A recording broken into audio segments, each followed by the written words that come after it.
It's a Van and Pla, Ethel, a touch of class, and if you're lucky, I'll take you a spin in the countryside this afternoon if I'm feeling generous. But leave the dog at home, all right? Oh, how generous are you feeling, Ben? Oh, he wants the pay rise. Don't we all? I'm sorry, Troop. The coffers are empty. The bottom's fallen out the pub game. Always pleading poverty, aren't they, publicans? Yet they can still afford to change their silk shirts 3 times a day, keep their wives dripping in gold, buy new cars. Or did the new car fall off a tree? No, Den, I wasn't after the rise. No, not unless you want to talk me into it. My lips are sealed. No, I'm after a sub. A sub? It's like the DHS here some mornings. Live your life on the tick. You're lucky you got a governor who's got heart of gold. Yeah, but I've already asked her, and she said I should speak to you. Oh, very droll, Wixie. I'm the governor, and you's a mere appendage. Who does most of the work? Oh. Do I hear a snide mutter from the catering department? She puts in more hours than some people I could mention. Oh, no names, no pectoral, eh? Kathy Beale gets the Oscar this morning for subtlety. Well, even I realise that a mere appendage can overdo it, so I've generously given her the day off. More work for us, eh? Look, can I or can't I, Den? What? A tenner will do, that's all I want. Look, things financial were never your strong point, were they, Wixie? No, well, I've had a lot to pay out lately, Den. What with the band and things like that, you know, the debt. Well, I'm always a sucker for a sob story. Go on, take a tenner out of the till, but leave an I owe you, all right? Thanks, Den. And where's Robin? Who? The other half of this dynamic duo. Does he still work, or have I given him the push? Rolly's taking him for a walk. Ah, yes. Slipped my mind. Funny. I thought Superman was meant to be perfect. Kathy, I need some feminine advice for you, all right? It's Sharon's wedding outfit. Ange wants to go for yellow, but I don't agree. What do you reckon? Well, I better say yellow, hadn't I? I mean, I don't want to cross swords with a mere appendage. Wixie, what's an appendage? I want it to look great, all right? No expense spared. That's what I told you about being generous. Well, now, I think it's something that's stuck on.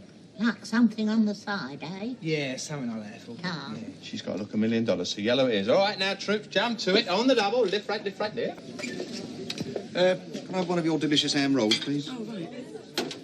Here, how's that young lad of yours getting on these days? Ian, isn't it? Oh, lovely, thanks. He's just got through his interview to go to catering college. Oh, that's nice. Takes after his mum then, eh? Yeah. Why are you asking?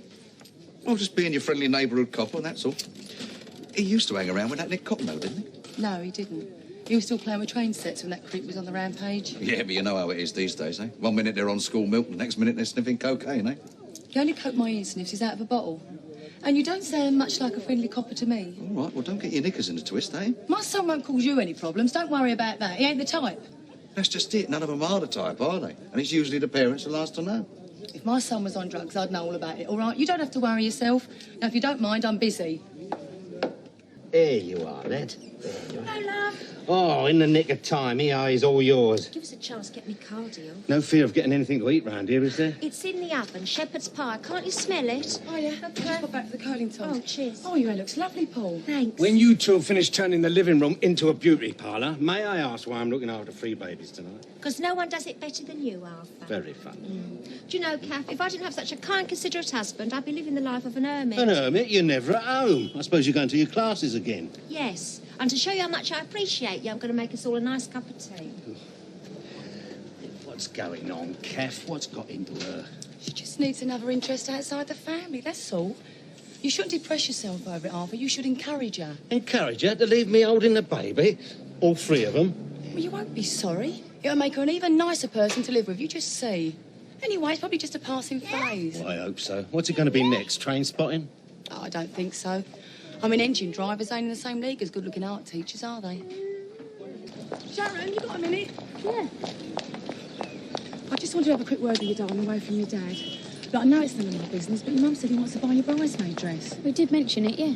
Well, I thought I was going to be making your dress anyway, but apart from that, do you think he should? What do you mean? Well, it's not very fair on Michelle, is it? I mean, it's her big day. If you turn up in some big posh frock, I think she's going to feel a bit put out. I see what you mean. But there's no way I want to upset Michelle. I want this wedding to be the best day of her life, Kath. I thought you were saying that, darling. I mean, the dress I'm making for you is just as lovely as Michelle's. You don't have to buy you one. Well, tell him to stuff his dress then, eh? No, I won't put it quite like that, Sharon. Perhaps you could have a quiet word in his ear sometime, eh? Yeah, sure.